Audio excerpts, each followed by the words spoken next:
गम है सबका हिस्सा, थोड़ी धूप है सबका हिस्सा, हर पल एक नया मौसम है और इस मौसम को छोटी छोटी खुशियों के साथ जी लीजिए, क्योंकि छोटी छोटी खुशियों से ही हमें कितनी पॉजिटिव एनर्जी मिलती है।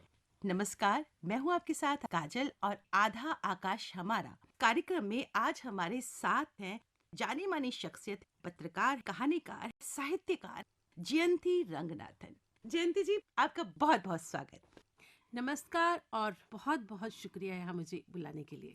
जयंती जी, पत्रकारिता में आपका बहुत लंबा अनुभव है, आधुनिक साहित्य में भी आपका बहुत योगदान रहा है, टीवी सीरियल्स आपने लिखे हैं, टीवी शोज में आपका बहुत योगदान रहा है, बाल साहित्य भी आपने लिखा है और बहुत कुछ आपने लिखा है, कहानियां लिखी हैं। जो आपकी साहित्यिक यात्रा है, मैं चाहूंगी इसके बारे में आपका जो एक्सपीरियंस है वो हमसे साझा कीजिए। जी जी, काजल जी, मेरी शुरुआत बड़ी दिलचस्प तरीके से हुई। जी मैं एक दक्षिण भारतीय परिवार से हूँ। जी। मेरी जो मातृभाषा है वो तमिल है और भिलाई में जो है मैं पली बड़ी। जी। मेरे अप्पा वहाँ काम करते थे। चूंकि भिलाई का बड़ा कॉस्मोपॉलिटन सा वातावरण था तो हिंदी मेरी अच्छी हो गई। हमारे अप्पा जो है 4 भाषाएं जानते थे, क्या हिंदी, बात। अंग्रेजी, तमिल, मलयालम। हमारी माँ भी जानती थी तो किताबें बहुत आया करती थी। जी। लेकिन लिखने का किसी से दूर दूर तक जो है साबका नहीं था। मैं 8 साल की थी तो मुझे बहुत अच्छी तरह याद है, वो गर्मी के दिन थे और हम सब 4 भाई बहनों ने अम्मा से पूछा कि हम करें क्या भाई। 2 महीने की लंबी छुट्टी होती थी उन दिनों। बिल्कुल। तो अम्मा ने कहा तुम सब जो है कुछ काम करो, अपने हुनर को जो है शार्प करो। हमने पूछा क्या करें, तो उन्होंने कहा पहले तो पढ़ो, खूब पढ़ो। वाह। सबको लाइब्रेरी का जो है मेंबर बना दिया। तब वाह। आपको पता है सर्कुलेटिंग लाइब्रेरीज हुआ करती थी। जी। खूब पढ़ते थे। फिर हमने कहा और क्या करें, तो उन्होंने कहा लिखो, मैं तुम सबको जो है सफेद कागज खरीद के दे रही हूँ, रंगीन पेंसिल है, तुम सब जो है अपनी अपनी कहानी लिखो। क्या बात। वाह। तो उस दिन मुझे याद है दोपहर को बैठ के मैं कुछ लिखने लगी। तो उसके बाद हमारे अप्पा आए, क्या उन्होंने कहा चलो पढ़ के सुनाओ। मैंने अपनी कहानी सुनाई तो अप्पा बहुत खुश हो गए। उन्होंने कहा अरे यार तूने तो बड़ा अच्छा लिखा है। तो उसके बाद उन्होंने कहा अब ना मैं कहानी सुनाता हूँ तुमको। मेरे वक्त पे एक मास्टर जी थे और हमारे स्कूल में एक जादूगर आए थे, तो उन्होंने कैसे चोरी से उनकी घड़ी ले ली और उसको कूट कूट के बोला कि मैं ऐसा एक बना के दूंगा कि 6 महीने आपको चाबी देने की जरूरत ना हो। तो वो जो है मैंने कहानी लिखी 6 महीने की चाबी।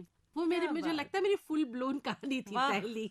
वाह। तो उस तरह से मैं कहूँ कि मुझे कहानी लिखने से और कल्पना से बड़ा प्रेम होता चला गया।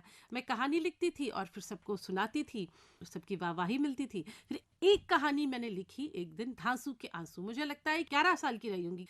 तो धांसू के आंसू पढ़ने के बाद अप्पा देर तक हंसते रहे और बोले तुम इसको ठीक करो कहानी को और फिर भेजो। और मैंने वो कहानी भेजी। मुझे जिंदगी की इतनी अधिक खुशी मिली।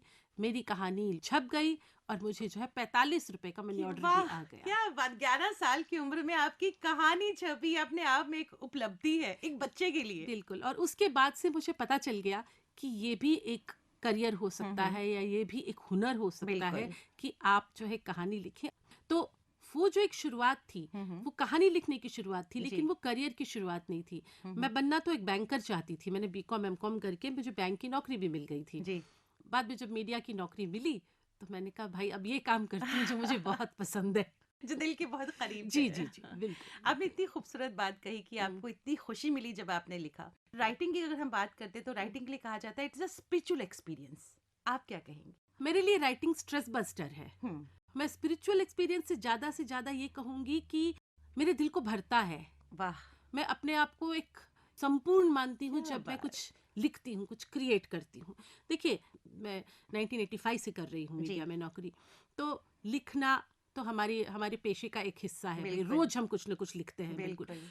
लेकिन मेरा मानना है कि मैं अपने ऑफिस का काम इतने सालों से इतना अच्छा इसीलिए कर पा रही हूँ क्योंकि मैं कहानियाँ और उपन्यास लिखती हूँ और वो लिखती हूँ जो मेरे मन का होता है। जो आपका बिल्कुल पैशन है। जो मेरा पैशन है, वो किरदार वो है जैसे मैं गढ़ती हूँ। मुझे कोई वाकई। कहता नहीं है कि ये गढ़ो ये मत गढ़ो। कि तो अभी जैसे किरदारों की बात कही कि जी आपकी जो कहानियों के जो महिला पात्र हैं, जो भी आपकी कहानियां पढ़ता हैं कि लगता है ये हमारी कहानी है।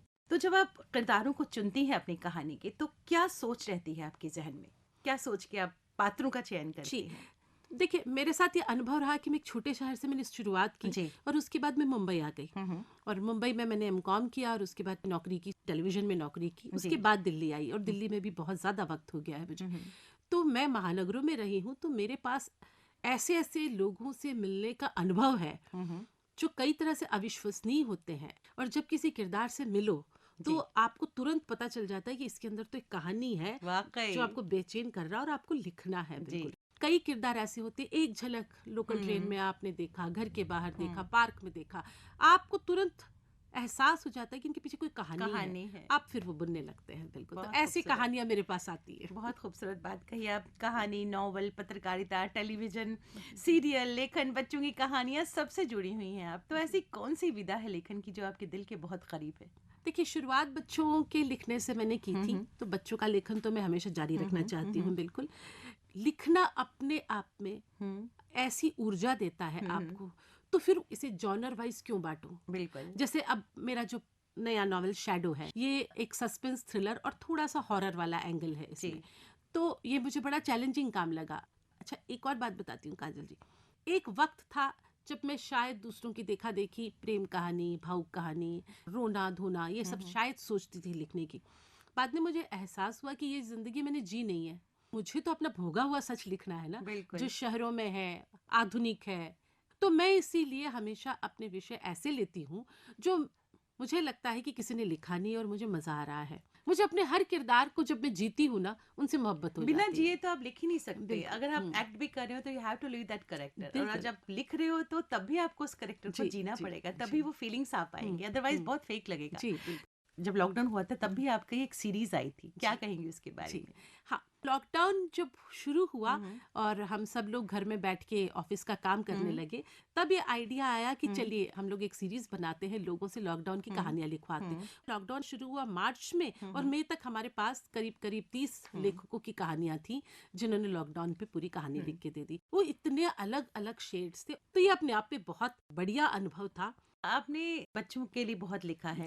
यहाँ मैं गुलजार साहब को कोट करना चाहूंगी, बहुत खूबसूरत कहते हैं कि किताबें झांकती हैं बंद अलमारी से, और ये वाकई ऐसा होता है कि आजकल ऑनलाइन रीडिंग का बड़ा चलन हो गया। जबकि जिस तरह से आपने कहा कि आपके पेरेंट्स ने शुरू में आपको पढ़ने की ऐसी आदत डाली कि शब्द आपके जहन में आ जाते हैं और वही शब्द फिर आपके एक्सपीरियंसेस के थ्रू आपके कागज पर आप उनको उकेरती हैं। तो जो बच्चों में किताबें पढ़ने की आदत खत्म सी होती जाती है, आप क्या कहेंगे इसके बारे में? बच्चों में पढ़ने की आदत जो है वो पेरेंट्स ही लगवाते हैं, वही उनके हाथों में किताबें लाके देते हैं और कहते हैं कि पढ़ो। स्टोरी टेल के लिए भी जब मैं बच्चों के लिए सीरीज लिख रही थी, मैं पा रही थी कि मराठी, तमिल, बांग्ला, इस सारी भाषाओं में बच्चों का साहित्य इतना ज्यादा पढ़ा और सुना जाता है, हिंदी में क्यों नहीं सुना जाता?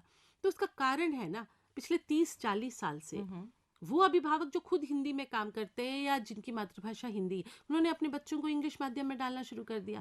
तो जाने अनजाने इंग्लिश जो है वो सफलता की भाषा बन गई। बिल्कुल। उनको ये जरूरी ही नहीं लगा कि बच्चों को हिंदी जो है वो पढ़ना भी आना चाहिए। वो कहते हैं कि पता नहीं कि कल को वो किस महानगर में काम करेंगे या विदेश में काम करेंगे। तो लोगों ने हिंदी से अपने बच्चों को जोड़ना बंद कर दिया। ऑनलाइन भी बच्चे जो है हिंदी नहीं पढ़ना चाहते, हिंदी में बच्चे लिखना नहीं चाहते, वो सारे के सारे जो है रोमन में लिखते हैं। तो ये सारी जितनी बातें हैं, सारी की सारी काउंसलिंग अगर आज आप पेरेंट्स के साथ करें, खासकर हिंदी पट्टी में, तो हो सकता है आज से 10-20 साल बाद बच्चे वापस पढ़ना शुरू करें। पेरेंट्स को जागरूक होना तो पड़ेगा। ये हम सुधार सकते हैं अगर सब एक साथ हो जाए। सब एक साथ हो जाए, बिल्कुल सही कहा आपने। यहाँ मैं आपसे एक सवाल और पूछना चाहूंगी। मंटो साहब मेरे बहुत फेवरेट हैं। तो उन्होंने कहीं लिखा था कि जब मैं लिखता हूँ तो आसपास कैसा भी माहौल हो, शोर हो, कुछ हो, मेरे बच्चे चिल्ला रहे हो, कोई मेहमान आ जाता है, मैं उसको भी अटेंड करता हूँ, लेकिन मैं उसके बाद भी अपना अफसाना लिखता हूँ। आप जब लिखती हैं, आपको कैसा आसपास का माहौल कैसा होना चाहिए आपके लिए? मुझे माहौल से कोई फर्क नहीं पड़ता। मैं अपना लैपटॉप ऑन करती हूँ, जहाँ भी बैठी हूँ मुझे फर्क ही नहीं पड़ता, शोर हो ना हो, चाहे घर में हूँ या ऑफिस में हूँ, मैं आराम से लिख लेती हूँ। जब मैं लिखना शुरू करती हूँ तो बस मैं होती हूँ और मेरा हाथ होता है और स्क्रीन होता है। यही तो मेडिटेशन है। जी, और मेरी स्पीड बहुत अच्छी हो गई है। क्या बात। जी क्या बात। राइटर्स ब्लॉक कभी हुआ? चूंकि मैं पत्रकारिता में हूँ, रोज रोज हमें अपना काम प्रोड्यूस करना पड़ता है, रात को रोज अखबार के लिए तैयार करना पड़ता है, तो थैंक गॉड कभी नहीं हुआ। कभी नहीं हुआ? कभी नहीं हुआ क्योंकि ये हम लोगों के सिस्टम में है, अनुशासन है कि लिखना है तो लिखना है, लिखना है तो लिखना तो फिर इसलिए होता नहीं। राइटर्स ब्लॉक की जब मैंने आपसे बात की, तो इस तरह की बहुत सारी महिलाएं होंगी जो लिखती हैं और उनके साथ भी होगा, तो आप एज एन एक्सपर्ट क्या कहेंगी? मेरा मानना है कि अगर आप कोई चीज शुरू कर रहे हैं और बीच में आपको आकर लग रहा है कि आपको मजा नहीं आ रहा है, आप लिख नहीं पा रहे हैं, जो चाहे वो ना लिख पा रहे हैं, बिल्कुल छोड़ दीजिए, जबरदस्ती आगे बढ़ाइए ही मत। और बिल्कुल। उसके बाद कुछ ऐसा काम करिए जिसमें आपको बहुत मजा आता है। क्या शॉपिंग बात। करने जाइए, अपनी मनपसंद चीज खरीदिए, खाइए खूब अच्छे, गोलगप्पा पसंद है वो खाइए, पिज्जा पसंद है वो खाइए, इडली सांभर पसंद है वो खाइए, गार्डनिंग करिए, पढ़िए कुछ, खाना बनाइए, जो मन है वो करिए, पार्क में यूं ही घूम आइए, मॉल में जाके एक कोने में बैठ जाइए, इतने तरह के लोग आते हैं। अब बिल्कुल। जस्ट आधा घंटा बैठिए और चुपचाप उनको देखते रहिए आसपास वाले क्या करते हैं। जब घर आएंगे ना कोई आइडिया लेके आएंगे आप, बिल्कुल, बिल्कुल। बहुत उसके सही बाद कहा। लिखिए, आप बिल्कुल एक नए तरोताजा परसेप्शन के साथ लिख पाएंगे, बिल्कुल। क्या बात। महिलाएं बहुत भावुक जी, होती हैं, और जी। जो इंसान भावुक होगा तो शब्द तो उसके पास होते ही हैं, और उनके आसपास कितनी सारी चीजें हो रही होती हैं। जो लिखना चाहती हैं, लेखन के क्षेत्र में आना चाहती हैं, पत्रकारिता के क्षेत्र में आना चाहती हैं, उनको आप क्या कहेंगी? कि दिशा दो निर्देश बातें हैं, देंगे। पत्रकारिता अलग है और लेखन जी। अलग है। पहले मैं पत्रकारिता की जी। बात करूंगी। पत्रकारिता में आना चाहे अगर, तो जी। जनरली मैं कहूंगी कि जब आप स्कूल में हो या कॉलेज में हो, आप अपना एक ध्येय बना लीजिए कि आपको मीडिया में आना है। अब तो मीडिया का कद इतना बढ़ गया है, इतने तरह के रास्ते और विकल्प है इसमें कि आप कहीं भी जाके अपना काम कर सकते हैं। जी। तो मीडिया एक बहुत अच्छा करियर हो गया, लेकिन मीडिया में ये सोच के ना आए कि हाँ ग्लैमर है। ग्लैमर सिर्फ बाहर से है, जी। अंदर आप जाए तो इतना काम है, काम इतना है, काम है कि साधना है ये पूछिए तो। मत। और शुरू में जो है मैं ये कहूंगी कि बाकी के शायद जॉब्स के मुकाबले में पैसे भी उतने नहीं हैं। आप प्रूव करते चलिए अपने आप को कि आप बहुत अच्छा करती हैं, तो आपको आगे बहुत रास्ते मिलते चले जाएंगे। जी। और अगर मीडिया में आना चाहें तो आप अपनी भाषा चुन लीजिए और उस भाषा में एकदम सिद्धहस्त हो जाइए। वाह। भाषा आपको अच्छे से बोलना लिखना आना चाहिए। भाषा पे पकड़ होना बहुत जरूरी भाषा है। में पकड़ बहुत जरूरी है, वो हिंदी में भी और साथ साथ इंग्लिश में जी। भी। हिंदी में आप पढ़िए, अच्छे जर्नलिस्टों का जो है पॉडकास्ट सुनिए, लगातार न्यूज़पेपर पढ़िए, जनरल नॉलेज बढ़ाइए, क्योंकि ये एक बहुत बड़ी ताकत होती है कि आपको हर विषय के बारे में नॉलेज होनी जानकारी चाहिए। होनी बिल्कुल। तो ये आप उसकी तैयारी करिए और जर्नलिज्म में आइए और तय करिए आपको कहाँ जाना है। प्रिंट मीडिया तो है ही है, मैं चूंकि प्रिंट मीडिया से हूँ और ये कहूंगी कि प्रिंट मीडिया आज भी बहुत विश्वसनीय है। बिल्कुल। लेकिन इलेक्ट्रॉनिक मीडिया में भी बहुत ज़्यादा गुंजाइश है, वहाँ कैमरे के आगे भी आ सकते हैं, पीछे भी आ सकते हैं। प्लस ऑनलाइन जो इन दिनों भरपूर नौकरियां दे रहा है, हर अखबार और हर चैनल का ऑनलाइन है। और ऑनलाइन में खासियत है कि हर क्षण आप खबरों को अपडेट करते चलते हैं, बिल्कुल।